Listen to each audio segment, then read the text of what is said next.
cada miércoles decimos cronológicamente, y tenemos que ir ahora rápidamente allí al libro de Mateo.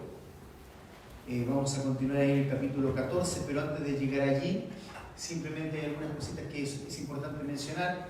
Como dijo el hermano Albert, hay mucho se está hablando, y mucho de lo que se está hablando obviamente es correcto, porque hay que tener cuidado con el virus, el coronavirus, que es un virus teóricamente nuevo y que todavía la vacuna no está, y por ende, ¿cierto?, hay preocupación, pero yo quiero que no se alarmen, porque de alguna manera nosotros no vamos a ser irresponsables, y si vemos algún peligro, me refiero en el tema de congregarnos, obviamente que vamos a tomar las medidas para seguir continuando en nuestra responsabilidad como iglesia, porque debemos continuar con nuestra responsabilidad como iglesia, ¿amén? Indistintamente que eso suceda, pero vamos a ser responsables. Lo importante es no alarmarse ni tampoco pensar que cualquier tos ya es un coronavirus, ¿no? Porque ahí tenemos uno con coronavirus, el que tosió recién. Uno tiene que entender, y es bueno que se instruyan con la gente que realmente es competente para eso, no con cualquier video, porque hay cientos de videos que hablan de conspiraciones, de que este es un virus que han creado para matar a la humanidad. No crean en tantos videos torpes que andan por ahí, y gente que lo único que hace es alarmar. Nosotros como creyentes tenemos la confianza que el Señor nos sustenta, nos cuida, y al fin y al cabo el día y la hora de nuestra muerte, indistintamente exista o no un virus letal como el coronavirus, y de hecho, por ejemplo, es menos letal que otros virus, aunque eso sucediera, el Señor sabe el día que partiremos con él. ¿Amén? Por lo tanto, tenemos que obviamente cuidarnos, tenemos que hacer lo correcto como una persona sensata, pero tampoco atemorizarnos tanto. Y sí es importante, mis amados y preciosos hermanos, que ocupemos los medios que tenemos, ¿verdad? ¿Cuáles son los medios que tenemos? Por ejemplo, importante lavarnos las manos todo el tiempo. Dicen que, por ejemplo, una forma correcta de lavarse las manos, para no contar los segundos, es cantar 2 veces Happy Birthday to you. Happy birthday to you, happy birthday to you, happy birthday to you. Lo cantas de nuevo, refregándote las manos, y dicen que ya está listo. Es importante eso, es importante ventilar las casas, y es importante también, ¿cierto?, a pesar de que nos amamos mucho, que me encanta abrazar a algunos, tratar de no abrazarnos mucho. Si tenemos, por ejemplo, fiebre, porque hay algunos que cuando le dicen, si tienes un problema, quédate en casa. Algunos, porque les duele la uña, se quedan en casa. Sé consciente de que es tu responsabilidad congregarte, pero si de pronto tienes fiebre por muchos días, es importante que tú digas, mira, no voy a ir porque no quiero contagiar, no voy a mandar a mi hijo, ¿verdad? Y sobre todo si tienes tos seca. La tos seca también es un indicio, pero tampoco eso significa que puede ser coronavirus. Por eso la idea es que no nos alarmemos, y cualquier cosa que pase, que veamos un peligro, obviamente que vamos a tomar las medidas pertinentes. ¿Amén? Así que no nos desanimemos por el coronavirus, sino más bien oremos, sobre todo por la gente en distintos lugares donde no tienen los medios que nosotros tenemos aquí, gracias a Dios, los medios de higiene, etc. Y oremos por la mamá de María, que es terrible. Yo experimenté eso una vez, quedé atragantado con algo, y es algo terrible. Dios quiera. Steve, si tienes alguna noticia, apenas la tengas, levanta la mano, que queremos saber cómo está tu suegra, nuestra querida Francisca, ¿no? Panchita, como le decimos, ¿no? Así que por favor, que dimos. Muy bien, vamos al estudio en el día de hoy. Hemos visto, ¿cierto?, cronológicamente hemos estado hablando acerca de que escasean los obreros. Eso es lo que vimos hace 2 estudios atrás. El Señor dice, al ver las multitudes como ovejas que no tienen pastor, el Señor dijo, qué importante es que surjan obreros que estén dispuestos a atender a estas ovejas. Y entonces, ¿qué dijo el Señor? Rogad al Señor de las mies, porque la mies es mucha, que envíe obreros a sus mies. Después, lo que estuvimos viendo el miércoles anterior, es que cada obrero, aquel que está dispuesto a servir al Señor, tiene un precio que pagar. Hay un precio que pagar. Y ese precio es un precio alto. Incluso el Señor dice claramente, el que no toma en cuenta al Señor primero que todas las cosas, antes que incluso el padre, la madre, no es digno de mí. Porque obviamente que el trabajo es muy urgente. El Señor le dice en un momento, en ese contexto, que el pueblo de Israel estaba tan necesitado, porque los líderes habían rechazado al Señor y estaban tan necesitados, era tan urgente el atender a esas ovejas, que ellos no tenían ni que tomar alforja, ni llevar comida, ni llevar dinero, tenían que partir ya, tenían que ir ya. Porque el trabajo era ¿qué? Urgente. ¿Están todos aquí? ¿Sí? Entonces, ese es el contexto, ¿no? El contexto que estamos viendo. Ahora nos encontramos, siguiendo con la línea cronológica, nos encontramos para que tengamos una idea al final ya casi del segundo año de ministerio del Señor. El Señor previamente, en los primeros meses del segundo año, es decir, cuando se inició el segundo año de ministerio, había dado testimonio de que Juan era un gran hombre. Me refiero a Juan el Bautista. Él dijo, por ejemplo, en Mateo capítulo 11, de cierto os digo, cuando el Señor utiliza ese hebreísmo, esa forma de expresión judía, el Señor está diciendo que lo que va a decir es algo ciertísimo. No se puede poner en duda que entre los que nacen de mujer no se han levantado ninguno. No hay otro mayor que Juan el Bautista. Obviamente que el Señor lo está diciendo claramente, exceptuando su persona, ¿verdad? Pero que no hay nadie mayor que Juan el Bautista. ¿Quién era Juan el Bautista? El precursor del Señor, el que preparó el camino del Señor. Y él dice claramente, mira, nadie, escuchen bien esto, le dice a la gente, nadie se ha levantado en esta vida que sea superior a Juan el Bautista. En este tiempo, es decir, desde cuando el Señor comienza el segundo año de ministerio hasta donde vamos a llegar ahora, en este tiempo, en algún momento, Juan ahí estaba preso, él se encontraba preso cuando el Señor menciona esto, él estaba preso por Herodes Antipas, hijo de Herodes el Grande. Es cierto, en la Biblia encontramos muchos Herodes, por eso es importante diferenciarlo. En este tiempo donde Juan estaba preso por Herodes Antipas, que era hijo de Herodes el Grande, para que ustedes sepan, Herodes el Grande era el que había mandado a matar a los niños de 2 años, ¿se acuerdan ustedes? Que era hijo de este Herodes, es en este contexto en que ocurre, en medio de toda esta situación, la muerte de Juan.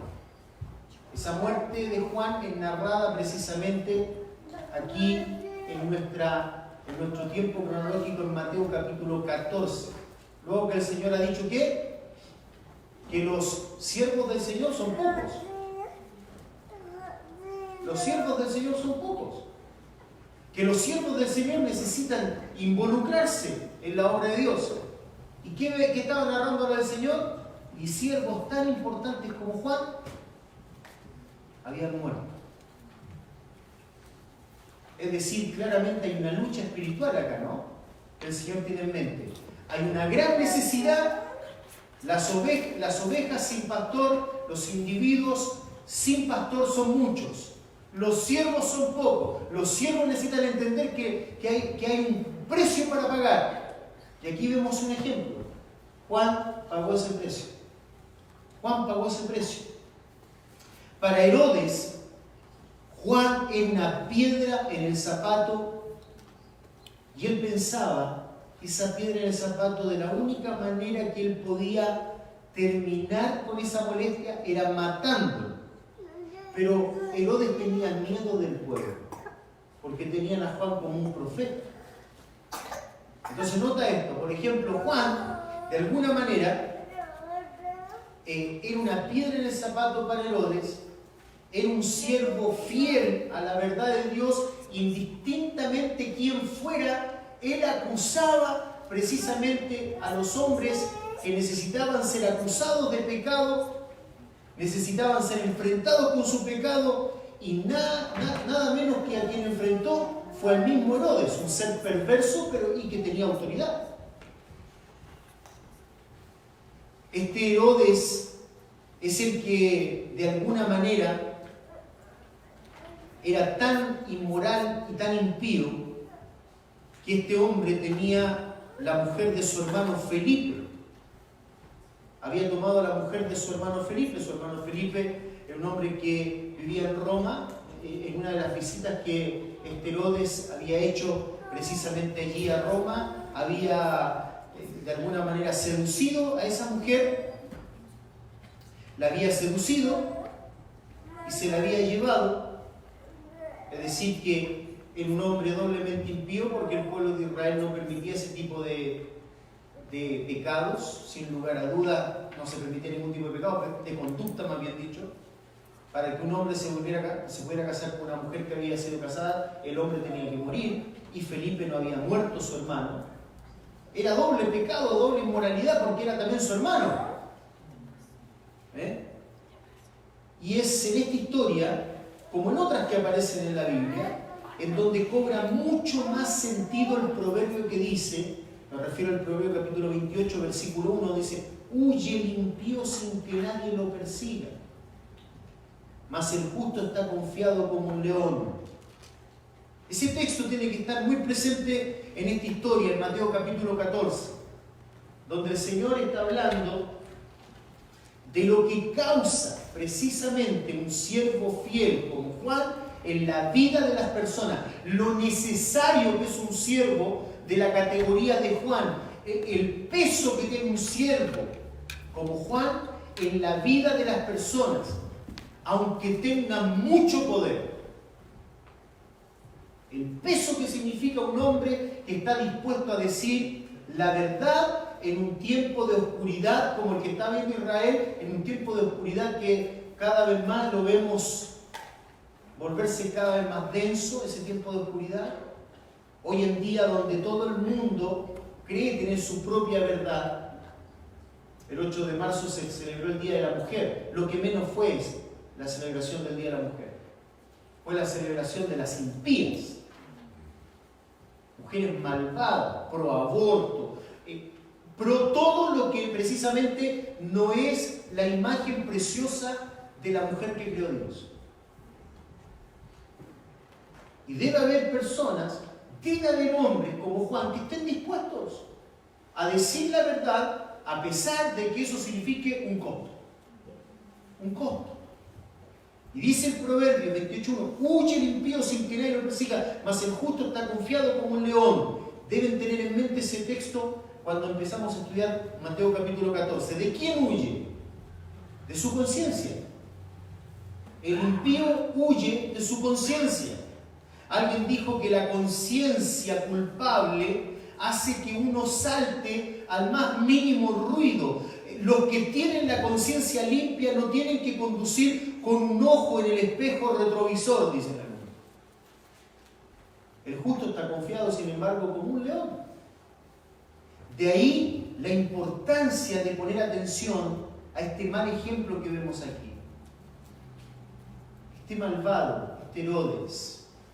Y lo primero que vamos a ver para entender por qué este texto de Proverbios debe estar tan presente en nuestra mente, a ver si todos lo repetimos, si aparece aquí en la pantalla, Proverbios capítulo 28, versículo 1, dice que huye.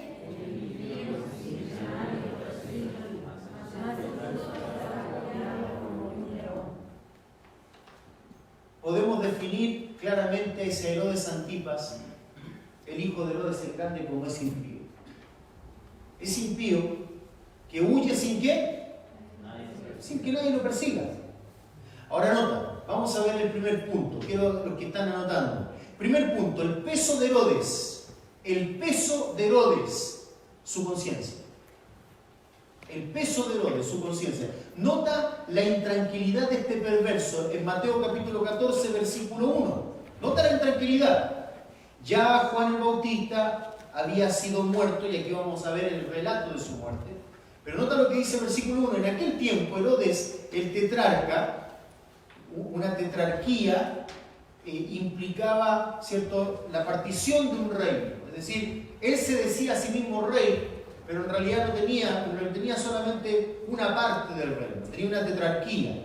Herodes el tetrarca, para diferenciarlo del otro Herodes que había tenido prácticamente el gobierno de toda la nación y que lo había repartido en sus hijos. Ahora, Herodes el tetrarca oyó la fama de Jesús. ¿Qué fama era la que tenía el Señor? Que estaba sanando enfermos, que estaba haciendo grandes milagros. ¿Ves? Estaba terminando el segundo año de ministerio, un tremendo ministerio portentoso, lleno de milagros y versículos, y dijo a sus criados, nota lo que dice a sus criados, este es Juan el Bautista, dice. Este Juan el Bautista ha resucitado de los muertos y por eso actúan en él estos poderes. Ahora, Herodes sabía que Juan el Bautista nunca había hecho milagros como él. Sin embargo, Herodes podía advertir que quien estaba haciendo estos poderes era un hombre como el carácter que tenía Juan. Era un hombre del carácter de Juan, si bien Cristo era superior a Juan. Pero este hombre que estaba haciendo estos poderes tenía esa característica, esa pasión, ese poder.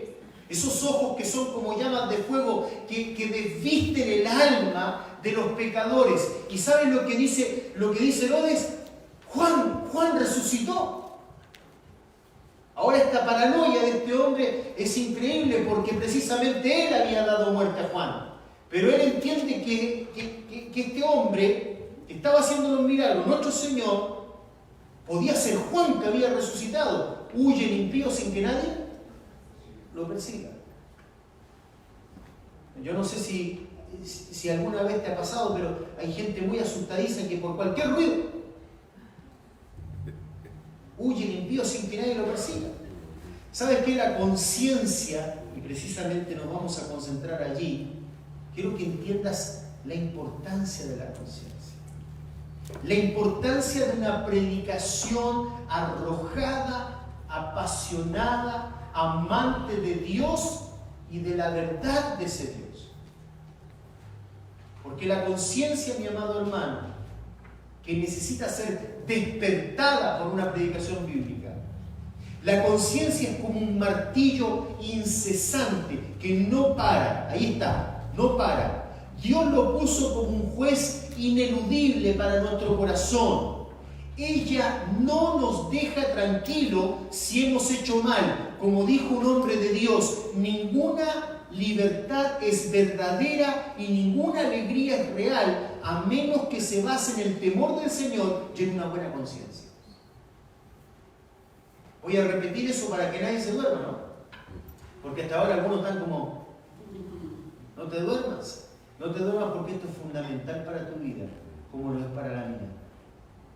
La importancia de entender la conciencia.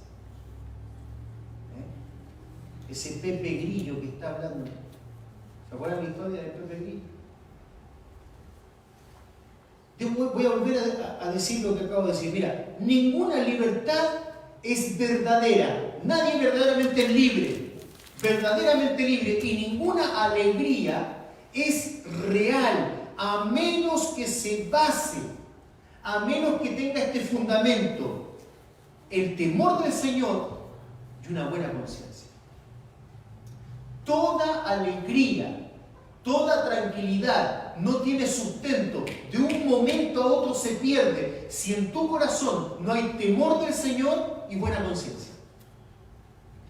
La conciencia, dijo alguien en cierta oportunidad, es la almohada más dulce que te permite dormir sin ningún problema, a pesar de las circunstancias difíciles que puedas estar viviendo. Una buena conciencia es una almohada que te hace descansar. Pablo dice que la conciencia es un acusador o un defensor, incluso para los paganos, para los que no tienen a Dios. Dios la puso allí.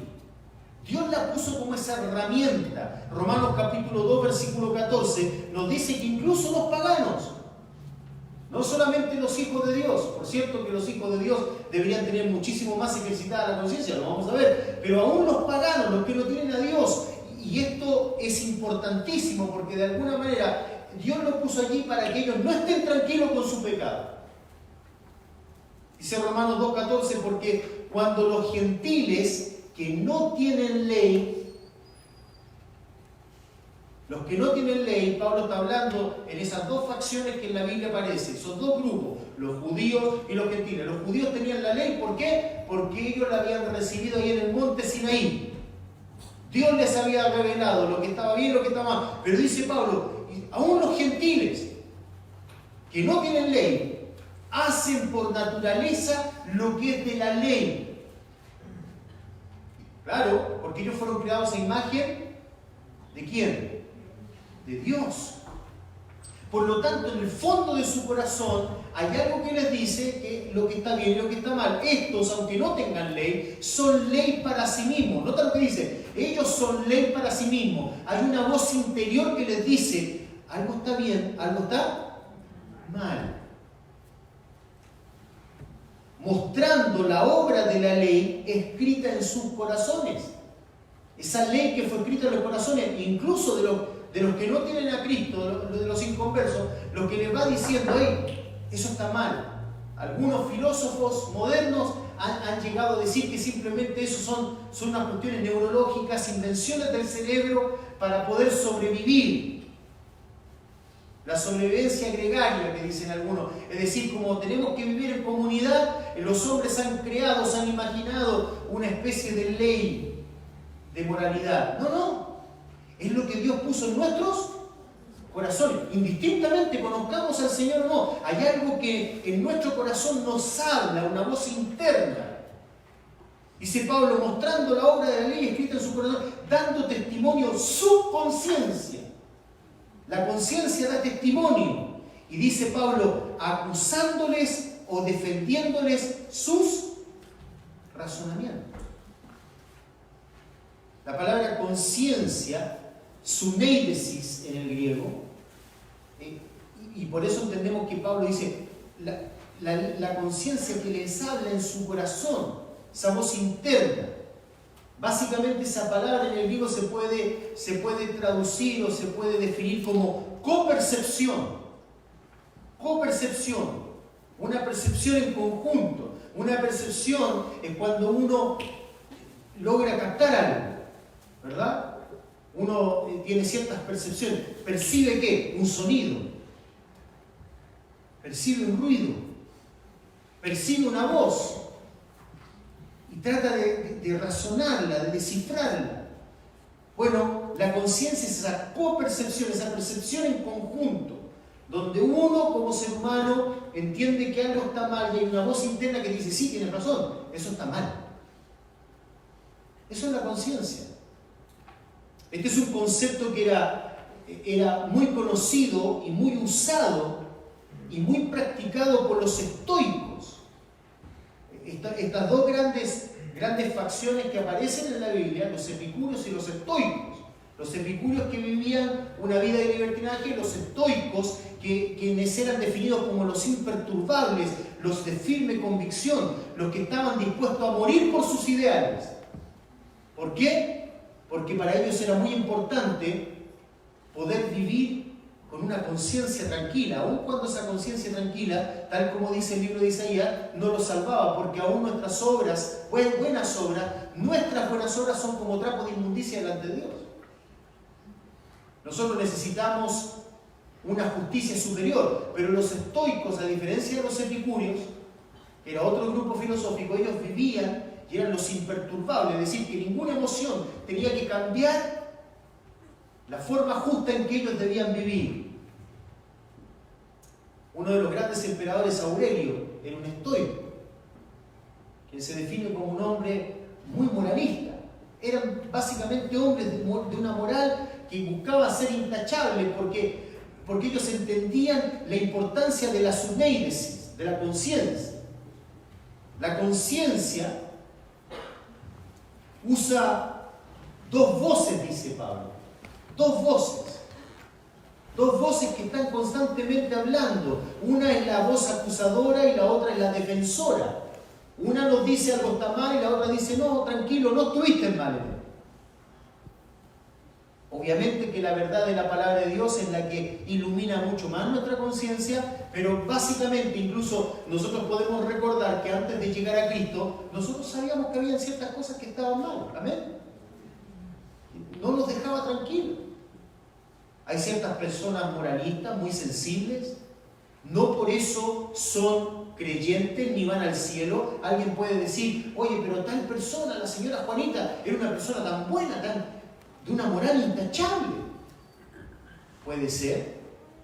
Hay gente que trata de conducirse de una forma correcta, pero nuestras obras no nos sirven para llegar a Dios.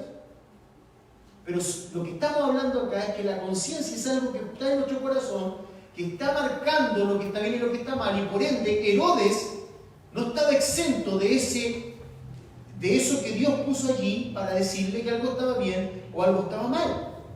Dios hace esto para que el hombre, inclinado por naturaleza a su pecado, tenga una voz disidente, es decir, una voz que le diga lo contrario, disidente. Indistintamente a lo que él cree, a la forma de vida, que tenga una voz disidente, contraria, y que se haga responsable de lo que hace. Aún los inconversos pueden hacer eso. Los inconversos muchas veces no hacen algo porque hay una voz disidente que dice, no, mira, yo no lo quise hacer porque de alguna manera eso está mal. Eso no significa que sean creyentes.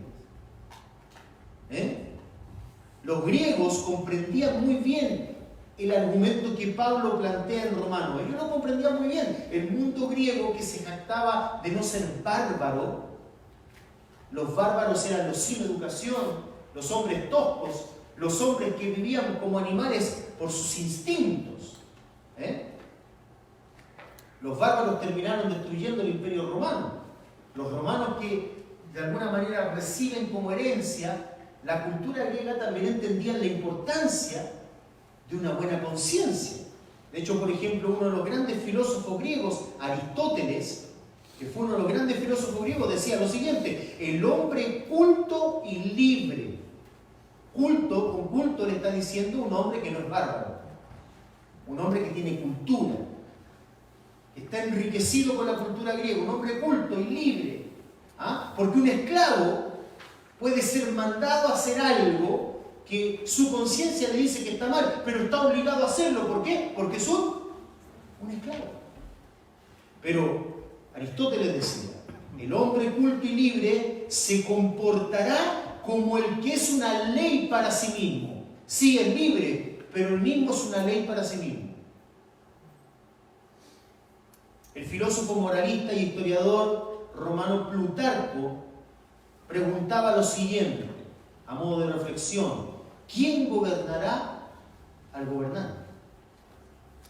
¿Quién gobernará al gobernante? Con esto estaba diciendo que aún el gobernante necesitaba tener un autogobierno o alguien que lo controlara. Es allí que entonces en Roma surge el Senado para controlar un poco el mandato del emperador. Y así fue de alguna manera la historia romana. Pablo también nos dice que la conciencia puede ser cauterizada. Ustedes saben, por ejemplo, que la cauterización se hace con un elemento candente, con fuego. Pero antiguamente, por ejemplo, cuando no había penicilina, cuando no había los ciertos elementos que hoy tenemos para evitar las infecciones, ¿saben cómo una herida tenía que ser librada de una infección? Cauterizándola. Se ponía un fierro caliente y en la herida que era grave se ponía sobre la herida. Sonaba. ¿Te gustaría eso o no?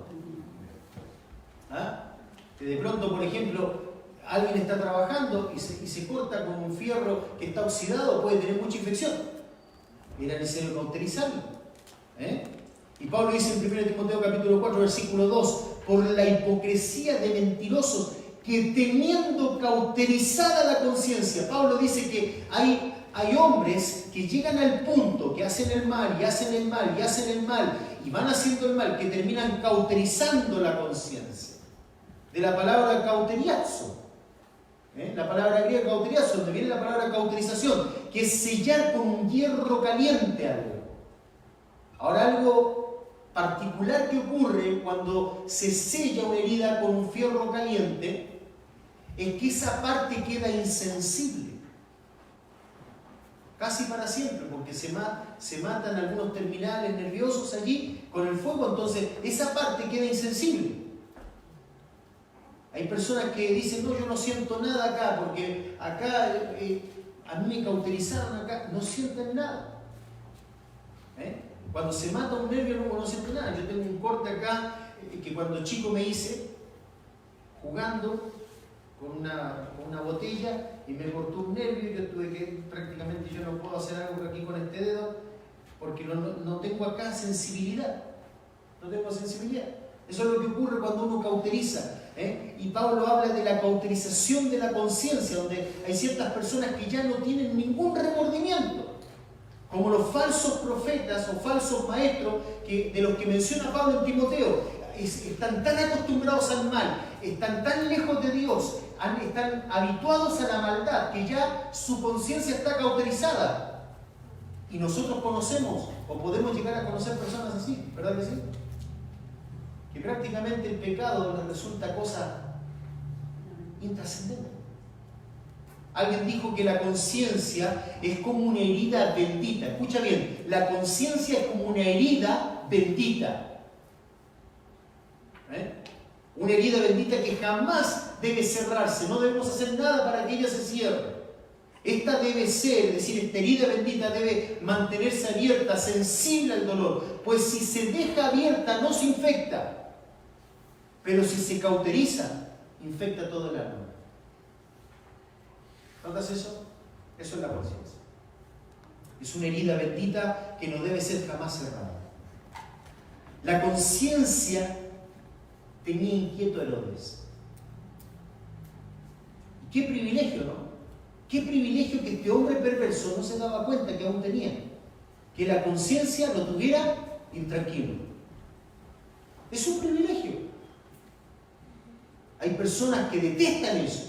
Y por eso comienzan como de alguna manera a tratar de callar la conciencia. Pero es un privilegio, mi amado hermano, cuando nuestra conciencia, sobre todo la de los hijos de Dios, iluminado por la palabra de Dios, nos dice que algo está mal y no nos deja dormir tranquilos, nosotros deberíamos arrodillarnos y agradecer por eso y tratar el problema. Porque Dios permite eso, el Espíritu Santo habla en nuestra conciencia, sobre todo por medio de la palabra, iluminando nuestros corazones, para que nuestra conciencia esté viva, como una herida abierta, no cauterizada. ¿Amén? La conciencia tenía inquieto a Herodes. ¿Qué hizo con el dolor Herodes? Todo lo contrario a lo que debería hacer. Intentó cauterizarla para su propio mal. Intentó callarla para su propio mal. Por eso vemos en segundo lugar el proceder de Herodes. Al principio vimos ¿qué? El peso de Herodes. ¿Cuál era el peso de Herodes? Su conciencia. El proceder de Herodes. Una vez que sintió ¿cuál fue el proceder de Herodes? Su complacencia. No fue su confesión, no fue su arrepentimiento. Cuando él veía a Juan hablándole del mal, del pecado, lejos de decir tengo que cambiar, no, él intentó su proceder, su forma de actuar, fue lo que muchas personas hacen, complacerse a sí mismo. La Biblia dice que Herodes vivía para su complacencia, lejos de reconocer el dolor que producía su conciencia, él la callaba, la aplacaba hasta el punto de no quedar ninguna voz que la avivara, al menos por un momento, porque la conciencia tiende a volver a decir, sobre todo en los últimos años de vida, tiende a volver a decir, estás mal, estás mal. Hay cosas que no has solucionado todavía. Por esa razón, no encontró mejor fórmula que encarcelar a Juan. Él pensaba que encarcelando a Juan, de alguna manera encarcelaba la verdad también. Hay personas así. Hay personas que piensan que pueden encarcelar la verdad, encarcelando a los hombres que le dicen la verdad, o despreciando a los hombres que le dicen la verdad, o no escuchando a los hombres que le dicen la verdad. Algunos lo hacen cambiándose de iglesia. Hay algo que les molesta que les dicen allí, para su propio fracaso. Dice el versículo 3, porque Herodes había prendido a Juan, lo había encarcelado y lo había encadenado y metido en la cárcel. ¿Sabe por qué? Por causa de Herodías, mujer de Felipe su hermano. Es decir, la causa por lo que lo encarceló fue por la relación inmoral que él tenía, por causa de Herodías, mujer de su hermano, porque Juan le decía, no te es lícito tenerla. Juan no habría tenido ningún problema si no se metía en la vida privada de Herodes. Pero los hijos de Dios estamos llamados a decir ¿qué? La verdad. A todos, a nuestros hijos, a nuestro cónyuge, decir la verdad. Aunque se enojen, decir la verdad. Y para eso debemos vivir en la verdad. Para eso nosotros debemos trabajar en nuestra propia conciencia. No para acusar a otros como el demonio, sino para ayudar a otros a encontrar la luz de Dios. A través de nuestro testimonio y el conocimiento de la verdad. Aunque a otros les moleste muchas veces, como Herodes, y traten de alguna manera de encarcelar o de actuar hostilmente, como una guerra en contra de quienes les hablan la verdad. Porque ¿cuál era la verdad? ¿Quién no quería escuchar? No te es lícito tener a esa mujer. Entiende, no es lícito, no es correcto. No importa quién tú eres, no importa cuánto tú piensas que estás por sobre, no te es lícito, no te es lícito. Y él no encontró mejor cosa que acallar a Juan. Si para que este no hable más, lo encarcele. Muchas veces nosotros hacemos lo mismo con la voz de nuestra conciencia, incluso con la voz de Dios, que debe adiestrarse. La conciencia cada día debe adquirir en la vida de un creyente mayor sensibilidad. Repite conmigo, mi amado hermano, la conciencia debe adquirir en mi vida cada día mayor sensibilidad. Y para eso nosotros necesitamos adiestrarla. ¿Cómo lo hacemos? Entrenarla, meterla en el gimnasio. ¿Cómo lo hacemos? Bueno, dice Hebreos 5, un texto que ustedes conocen muy bien, lo hemos mencionado en otra oportunidad, pero en Hebreos capítulo 5, versículo 13 dice, y todo aquel que participa de la leche es inexperto en la palabra de justicia porque es niño. Todo aquel que participa de leche es inexperto. ¿Saben lo que está diciendo? Lo que a mucha gente le encanta, que los estudios bíblicos sean sencillitos. Que no haya mucho por qué complicarse. Que cumplamos, que hablemos del amor de Dios y listo, y que no sé, que incluso yo casi quedándome dormido puedo entender. Sí, me estaba quedando dormido, pero entendí porque fue sencillito. Algunos confunden sencillez, ¿sabes con qué? Con falta de profundidad. Y dice que es un grave peligro querer leche todo el tiempo, leche todo el tiempo, leche todo el tiempo. Aquí tenemos bebitos que toman leche. Elizabeth toma leche todavía, ¿verdad, Gabriel? ¿Sí o no? Ahora, si después Elizabeth tiene el porte de Gabriel y si vemos a Gabriel tomando leche, diríamos que no, esto está mal. Pero el alimento sólido es para los que han alcanzado madurez, dice el escritor. Mira, para los que por el uso, esa pequeña palabrita, es una palabrita que se puede traducir como algo por la práctica, es decir, no es la gente que viene y escucha el mensaje y después se va a la casa y... No, es la gente que trata en lucha, en un deseo de ser santificado, en pro de la santificación. Ellos intentan practicar lo que han escuchado. Si Dios dice que no deben insultar a sus esposas, que no deben insultar a sus esposos, ellos toman la palabra de Dios, intentan practicarla y buscan forma de practicarla e intentan estar atentos para practicar eso, no insultar, porque tarde o temprano ese uso se transforma en un hábito. Por eso dice, tienen los sentidos ejercitados en el discernimiento del bien y del mal, porque comienzan a practicar, no son solamente oidores de la palabra, como dice Santiago, olvidadizos. Oidores que olvidan fácilmente, oidores que vienen a la iglesia, están ahí casi somnolientos, vienen simplemente para cumplir algo, sino que ellos escuchan la palabra, anotan lo que se está diciendo, están anotando la verdad de Dios y después llegan a casa y dicen, Señor, yo quiero practicar esto, y comienzan a tratar de practicarlo. Como nosotros podemos llegar a hacer grandes cosas si practicamos. ¿Tú crees, por ejemplo, que las personas que se ven haciendo grandes equilibrios o grandes hazañas con la bicicleta, que saltan y se dan vueltas de un día para otro, dicen? No, ellos practicaron y tuvieron que caerse muchas veces. Muchas veces para llegar a ese nivel donde tú ves, por ejemplo, yo no sé si alguna vez has visto los documentales o los videos del Circo Soleil, ¿la viste alguna vez? Impresionante esas personas como suben a los trapecios y saltan y se dan vuelta. Anda a subirte tú. ¿Y te parece tan fácil? Y cuando tú vas a un circo de menor al punto, dices, no, pero esto no es como el Circo Soleil. Mira las tonteras que se ve, esa trapecita que da vuelta. Anda a hacerlo tú. No. Uno necesita la práctica. La práctica hace el maestro. Y lo mismo pasa con la palabra de Dios, el poder de Cristo, porque tenemos el poder en Cristo ahora.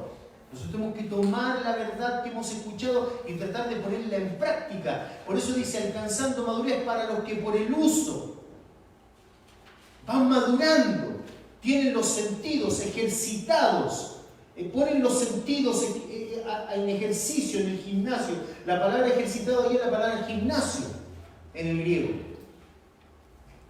Como el gimnasio a los que van muchos de ustedes aquí. Planet Fitness, todos van a Planet Fitness todos los días a correr. Yo a veces paso por fuera y veo a los hermanos corriendo. Mentira, no van nunca. Y después no quieren tener diabetes. Imposible.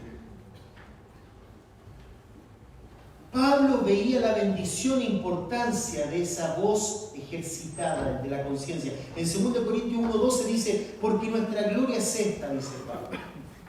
Él veía la bendición y la importancia. La importancia, hermano, porque sin esa voz que te dice lo que está bien y lo que está mal, ejercitado en el poder de Dios, tú vas rumbo al desastre, porque nuestra gloria es esta, dice Pablo, el testimonio de nuestra conciencia. Pablo constantemente hablaba consigo mismo. Martín Lutero fue considerado un loco porque hablaba todo el tiempo consigo mismo. Y Martín Lutero, dicen los monjes, que todos los monjes que estaban con él, allí donde estaban todas la orden de Martín Lutero, decían, este tipo está loco, porque llegaban, pasaban por el cuarto de Martín Lutero y Martín Lutero hablaba consigo, pero eso está mal, no debías haber hecho, pero ¿cómo fue posible que hiciste eso? Él tenía una conciencia tremendamente cargada por el pecado y él hablaba consigo mismo. Porque leía la palabra y él decía, yo no puedo llegar a esto, pero ¿cómo pudiste hacer esto? ¿Cómo hiciste esto? Y hablaba consigo mismo, hasta que llegó por fin a tener paz, entendiendo que la salvación es por medio de la fe.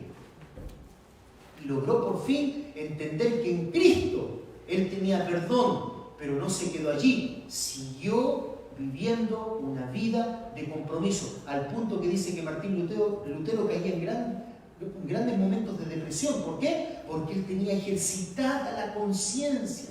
Él no quería fallarle a Dios. Y dice Pablo, el testimonio de nuestra conciencia en nuestra gloria, que con sencillez, dice Pablo, y sinceridad, dos palabras importantísimas. Sencillez en el griego es de un solo aspecto. Cuando uno tiene una conciencia ejercitada, una de las cosas que sucede es que deja de ser hipócrita. Es una persona de un solo aspecto. Hay personas que de pronto te muestran un aspecto, pero por detrás hay otro aspecto. Que con sencillez y con sinceridad. Esta palabra es muy interesante, es una palabra que en el griego es juzgado por la luz del sol. Ya hemos hablado de eso. Cuando ponían las estatuas afuera hacia el sol para que, si le habían puesto cera para refaccionar una estatua que no estaba bien hecha, el sol lo que hacía era derretir la cera y entonces las personas decían, esta estatua no es sin cera, tiene cera. Y la idea aquí es juzgado a la luz del sol, sinceridad de Dios, no con sabiduría humana, sino con la gracia de Dios. Nos hemos conducido en el mundo y mucho más con vosotros. Pablo decía, si nos ponemos a la luz de Dios, Dios va a evidenciar que nosotros somos personas sinceras, personas que hemos ejercitado nuestra conciencia, que no permitimos el pecado, que cuando hablamos somos honestos, que cuando nos conducimos no tenemos doble propósito. Qué distinta sería la iglesia si los creyentes fueran así todos. ¿Qué pasa cuando no atendemos esa voz? ¿Qué pasa cuando no atendemos esa voz ni la ejercitamos esa voz? Por medio de la palabra, llegando a ser, dejando de ser niños para convertirnos en hombres maduros, capaces de discernir el bien y el mal. ¿Qué pasa cuando no atendemos esa voz ni la ejercitamos con la luz del sol de la palabra de Dios?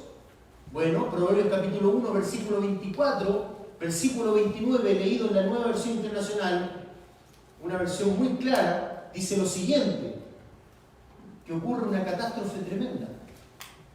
Dice, como ustedes no me atendieron cuando yo los llamé, ni me hicieron caso cuando les tendí la mano, sino que rechazaron todos mis consejos y no acataron mis reprensiones. Ahora yo me burlaré de ustedes cuando caigan en desgracia. Yo seré quien se ría de ustedes cuando les sobrevenga el miedo.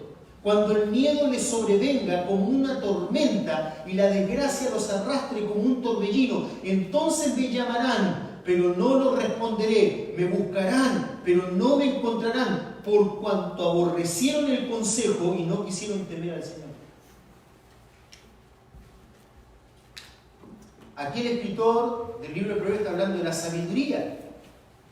La sabiduría que debe ser iluminado por la palabra de Dios. La sabiduría es esa conciencia ejercitada que me habla a mí mismo, que me dice, toma la palabra de Dios y me dice, mira lo que dice la palabra de Dios. Y entonces muchas veces, ¿qué hacemos nosotros? Rechazamos eso. ¿Y qué pasa? Nos burlamos de eso. Y dice la palabra de Dios que un día, entonces la verdad, revelada por Dios, se burlará de nosotros.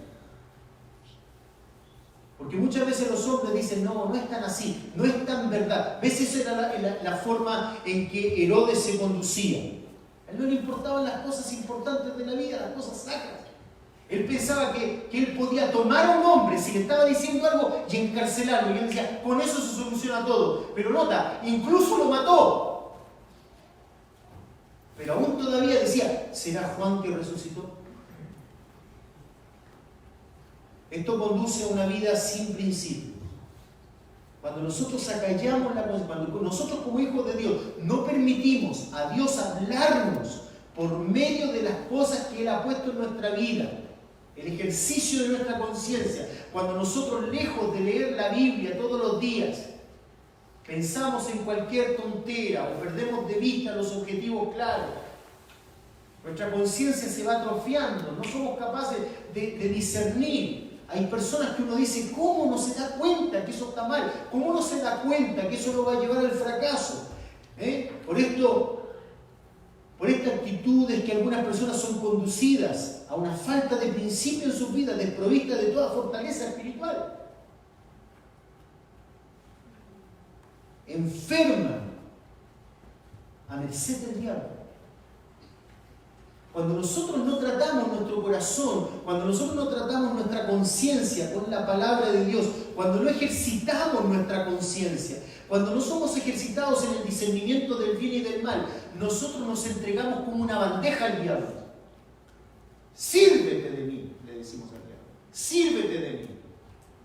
Los hombres piensan que nada va a pasar. Esto es lo que refleja la vida de Herodes, narrado en Mateo. El tercer aspecto de la vida de Herodes era su pobreza. La pobreza de Herodes, su carácter. ¿Sabes? Herodes lo tenía todo, él podía hacer banquetes, él tenía un palacio, tenía vestiduras espléndidas. Pero ¿sabes cuál era su pobreza? Su carácter. Su carácter. La esencia de Herodes era una esencia de pobreza. Su corazón era pobre. ¿Cuál era el peso de Herodes? Número uno, ¿cuál era el peso? Su conciencia. ¿Cuál era su proceder? Su complacencia. ¿Cuál era su pobreza? Su carácter. ¿Sabes qué? Cuando un hombre vive como vivía Herodes, para complacerse a sí mismo, termina siendo tan pobre y termina empobreciendo a todos los que están a su alrededor. Dice el versículo 6 de Mateo capítulo 14, pero cuando se celebraba el cumpleaños de Herodes, aquí comienza a narrar cómo fue que sucedió la muerte de Juan. De ese precioso hombre llamado Juan. Este sucio pervertido fue osado en querer poner sus manos. Pensó que Juan era un instrumento que él podía manipular como quería. Y ahora Juan había muerto, porque estamos retrocediendo en la historia para ver cómo murió Juan. Juan había muerto y todavía Juan estaba soplándole las narices. Todavía. Tantos hombres, tantos jóvenes que piensan que pueden vivir una vida desprovista de los principios cristianos, que creen que tienen todo por delante, que creen que pueden hacer lo que ellos quieren, que creen que pueden ser sin respetos a la voz de Dios, que creen que pueden hacer lo que se les antoja en la vida y van creciendo de esa manera, se transforman en adultos perversos, después en hombres viejos perversos. Y déjame decirte, tarde o temprano la conciencia vuelve a soplar en tu oído, trayéndote a colación, trayendo a la mesa todos tus años de necedad. Por lo tanto, qué importante es atender a tiempo la voz de Dios que ejercita nuestras conciencias. La pobreza de Herodes. Dice el versículo 6, por cuanto se celebraba el cumpleaños de Herodes, la hija de Herodías, la adúltera, la que era mujer de Felipe, la hija de Herodías, es decir, ¿quién era? Su sobrina. Su sobrina.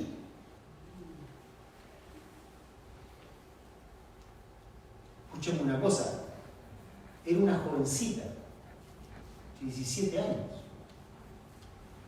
una muchachita, 16, 17 años, no debe haber tenido más que eso. Era su sobrina. Un hombre de Dios, al ver una muchachita de 17, 18 años, la ve como una niña.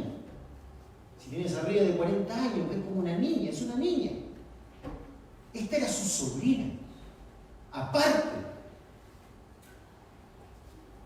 Y dice que su sobrina, la hija de Herodías, danzó en medio y agradó a Herodes. Esa palabra agradar básicamente es que él se sintió excitado. Subió la sangre a la cabeza. Este era un perverso. Era un perverso. Era un pervertido. Y ahí tenía preso un hombre santo como Juan, un hombre santo, que el Señor dijo claramente, no se levantaba otro hombre como Juan. Y este pervertido miró a esta niña danzando, otra niña que iba rumbo a la perversión y que ya estaba pervertida por una madre pervertida, que le dijo, ve y baila. El estilo de fiesta que tenía Herodes era una orgía, era un lugar donde se bebía mucho, se bebía alcohol. Es decir, esta muchacha jovencita, empujada por su madre, bailó ante un grupo de borrachos.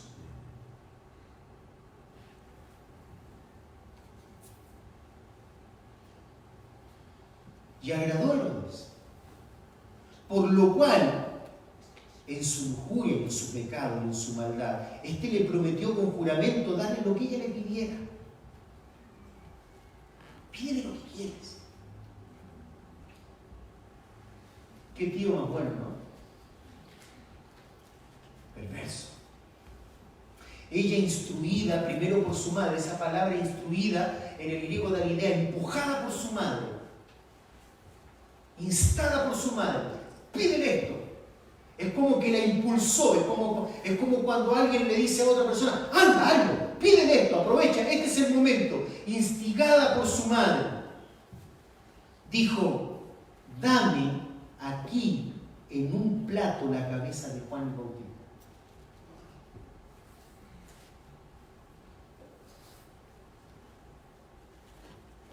Entonces el rey se entristeció, pobre. ¿Pero por qué se entristeció? Ay, porque Juan, ¿cómo te voy a dar la cabeza? No, nota por qué se entristeció. Se entristeció, pero a causa del juramento y de los que estaban con él a la mesa, mandó que se la diesen. ¿Sabes qué? Qué triste lo que me pediste, pero ¿sabes qué? Es que no puedo quedar mal con los borrachos que tengo acá al lado.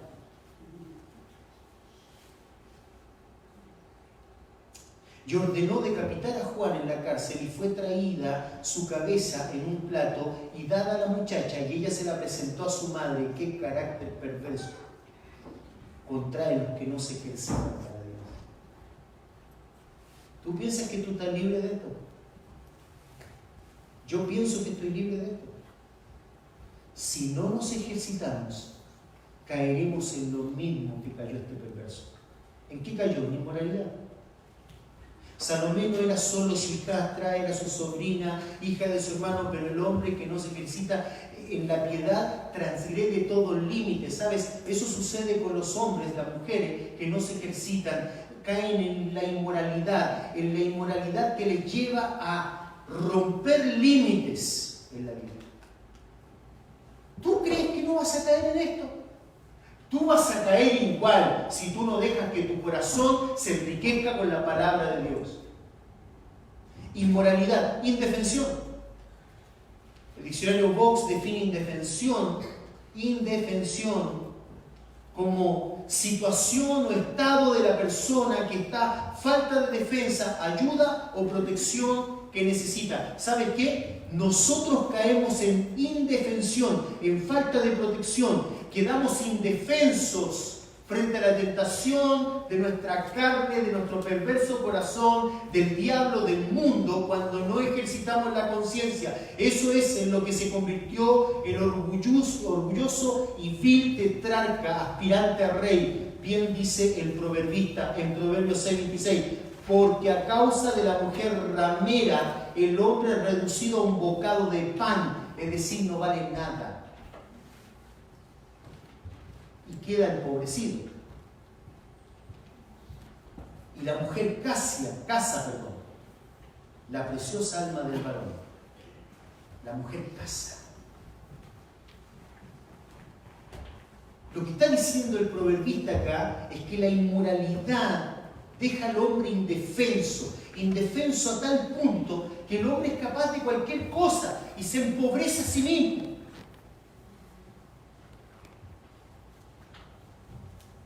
La pobreza espiritual de Herodes lo llevó a la irracionalidad.